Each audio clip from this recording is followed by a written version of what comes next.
How do interior designers manage client expectations? Well, I've broken this up into three parts. The kind of first part of or first phase of a project, so at the outset of a project, during a project, and then kind of towards the end of a project. So the beginning, middle, and end. Because this is something that you do throughout a project, it doesn't just happen once, it's something you're constantly doing. And I think that's the thing to kind of understand about how to manage a client expectation. But let's start with the outset. So at the outset, obviously, we need to educate, communicate, we need to lead the contract, we need to lead the client and then lead the project. So we're the answer. We are the ones that need to manage the client expectations, not the client. And we do that by setting a clear process. If you don't have a clear process, obviously you need to get that information from somewhere. You need to, obviously we have mentorship, so have a look at our mentorship options.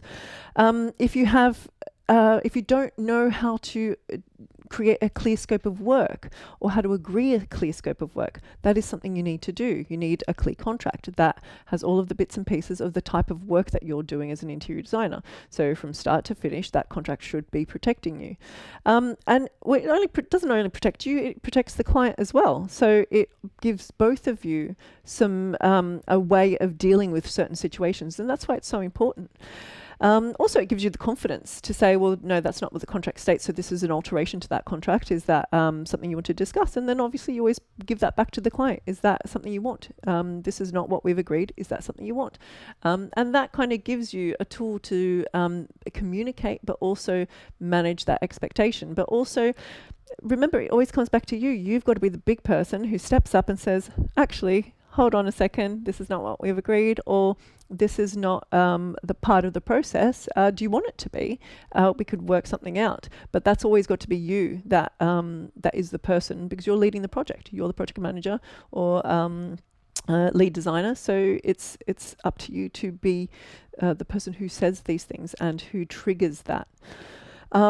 So contract, you also need to communicate everything. You need to communicate everything specifically in writing. So even if you're speaking to clients a lot on the phone or on, heaven forbid, on text or even just on site, every single discussion should have a written confirmation or some kind of backup. So that you know what's been said and so that you can keep track of these things. So even if it was an informal meeting, make it formal. Even if it was just an informal comment, make sure you've tracked it. So these are tracking changes and keeping phone notes. So all of these things are part of your systems. So if you don't know these types of things, obviously that's what we provide as part of our mentorship. So these are things that you should know as standard as an interior designer as part of your processes, and these help you to deal with managing client expectations. But a lot of people don't know that because that's obviously not what we were taught at design school. This is the stuff that you do learn either by working in a good office, because not all offices are good. And I remember because I worked somewhere really fantastic. It was a really large office. It was an international office. We designed fantastic, the catch cry was designing destinations. We designed amazing, amazing places. Fantastic people, fantastic bosses, really, really, really inspiring place to work. Once I left that place, I worked in other places, and they were not as organized. They were not as great in terms of teaching, mentoring. Not all places are or have all of those resources. So where I worked was one of the top 10 wealthiest interior design companies in the world. So it had everything you'd possibly imagine, and we had the best resources and the best learning. But the vast majority of interior design firms don't have that. And somebody who comes from, straight out of uni or straight out of a firm like that can bring in so much information and can help that firm bring up the standard of systems and work. But of course, the vast majority of interior designers work on their own. So how do you get that knowledge? Well, that's what we provide. So have a look at our mentorship options, because we will have all the templates and all the things that you need. So again, communicating is everything, and how you communicate that and stay professional is really the way to manage those client expectations. Putting boundaries in place, that comes with your contracts, but also your decisions around boundaries. When I first started my own business, so not when I was working for someone else, my boundaries were very flexible. I didn't have a child at the time. I was in a new relationship, so things were really flexible. And I didn't mind working weekends. I was growing my business, so I was very open to working Saturdays and Sundays. I still work Saturdays and Sundays, actually. So that is it's something that I was very open to doing, because I loved having Mondays and Tuesdays off. But that might not be possible for you, or it might not be something that you like, because for example, your family lives in the same area and you always have Sunday roasts together or something. So that might be a kind of a boundary that you will not break, and that's totally okay. It's different for everybody.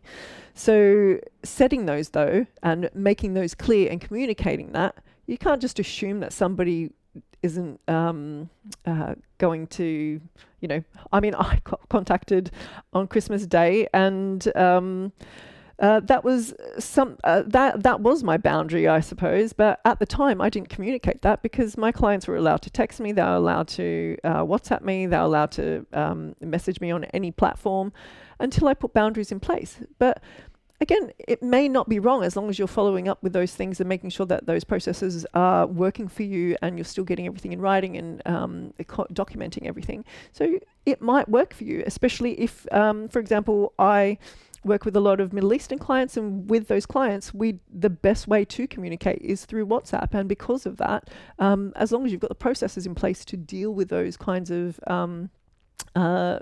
like methods of communicating, it's absolutely okay. But you need to keep those boundaries in place, and you need to be the one that keeps that communication standard high, and so it doesn't turn into a bit of a chat when this is potentially a formal meeting or discussion. So that's at the outset. You need to put all those things in place at the beginning. Right at the beginning, you need to set those boundaries. You need to say, this is what's going to happen, this is the process, and we're going to give you points in the process where you can come back to me, and we can change something or alter something, make a decision on something. And it is a two-way process. So giving your client that opportunity within your formal structure to change something, to alter something, to refine something, and to have a decision on something is part of the process as well. But you need to allow that to happen, because a lot of designers will make the mistake of pushing a certain direction, and then get surprised when the client comes back a little bit further down the line and said, this is not what I was expecting. That you need to take responsibility for that and say, well, maybe there was something wrong in my system where I didn't allow the client to come back to me earlier and say that this is not what I want. So the way that I teach obviously is in the phases of a project, and so that is really important, because that gives you natural breaking points in where the client can sign something off, change something, and then it's a clear point, perhaps, if it's not working out, to break the project and go your separate ways. So the thing is you've got to be really clear about those and know what where you stand on all of the bits and pieces. Next is you need to be flexible yet firm. So that was at the beginning of the project. Now during the project, you need to stand your ground. And what I mean by that is you need to not only know your own a contract and what you've agreed, you need to stand by it. So if a client starts to do something that is not what's agreed, don't let it go just once or twice. You've got to nip it straight away and say, that's not what we agreed. I hope this is okay. Let's put it in writing. If you want me to change something, let's deal with this. If there's scope creep, that a lot of designers will blame that on the client. But if you didn't say, look, this is not what we agreed, then ultimately you're the one that's letting that client take a bit more than they probably should. What you can do, even if you allow that, that's okay, but you still make it a formal agreement that this is not what we have agreed, but that's we're agreeing to let it go and move past it. So that's okay, but you've got to document everything, formalize it, make sure that you're the one leading the project. And I suppose that leads on to revisions. Are revisions, because this is usually another topic that we need to manage expectations with, is that something you're going to accept? Is it something you're not going to accept? Where do you lie on that? Because everyone's different. Some designers, I mean, I'm the type of the designer that I'm actually really quite flexible with revisions to a point. At the beginning phases of a project, I'm a lot more open to it. Once we pass tender stage, I will make one revision, because usually when the builder comes in, there are really great discussions to be had with the builder, who will give their opinion on certain things. And because of that, I am more open, and I provide one set of changes at tender before we issue for construction. But that is what I do. You may say no, that is not something you're open to doing, and that's okay, as long as you make that clear. You manage that expectation at the beginning of the project so that everything is agreed up front. So I suppose the next thing leading on from that is the budget. Where do you sit on budget? Don't forget, we're not quantity surveyors. We aren't the people who price projects. I think that can be really confusing for some designers who do, when we shouldn't be doing that, because that's not part of our job role. We're designers, not quantity surveyors. So being held to a price is not something you should be agreeing to, because manufacturers change their prices all the time. Suppliers change their products all the time, and what you've agreed, and my projects typically spanned across a few years, and so what we've agreed in perhaps in a specification in 1 year might not be available if the project has spanned 1 or 2 years, or if there's been a delay. So how do you deal with that? Is that your fault? Well, no. What's in your contract? What does it state? And if it's not in your contract, how are you going to deal with that? So during the project, it's important that you're in control. Don't forget, if something, I always just say, just be paranoid. What happens if you are, standing in front of a judge and someone says, "Why did you do that?" And you can't just say, well, I just thought the client was going to deal with it, or I thought the builder was going to deal with it, or I just didn't realize that was my responsibility.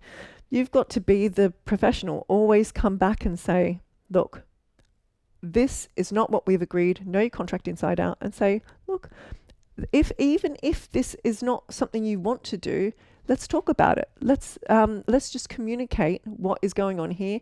And yes, it takes a little bit of admin, but all it can be sometimes is, while you've got your weekly meeting or whatever you've got, just bring it up. Just put it in a point in your minutes of the meeting.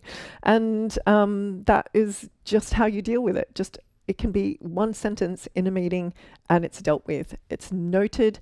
And if you don't know how to hold a client meeting, have a look at our blog post and video on that, because I've got a resource for you on how to hold a client meeting, and also how to, we've got another one on how to deal with client problems, because this is, I suppose, going on to the next phase of the during of the project. What happens when things do go out of control in a way where maybe the client hasn't paid you, or the budget has been blown out of proportion and someone's trying to blame you for that, or you've made a mistake, which happens. So the thing to do is to nip it in the bud quickly. You got to get to the problem really quickly and deal with it very quickly. Get everything in writing. Say, look, I've made a mistake. What are we going to do about it? This is my solution that I've proposed. Are you okay with this? And you resolve it that way.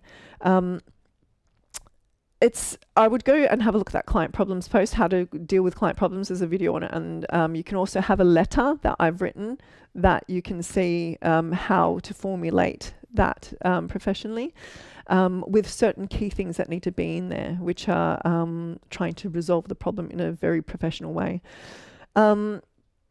So yeah, try and make sure that you're the lead, even if you're the one who hasn't created the problem.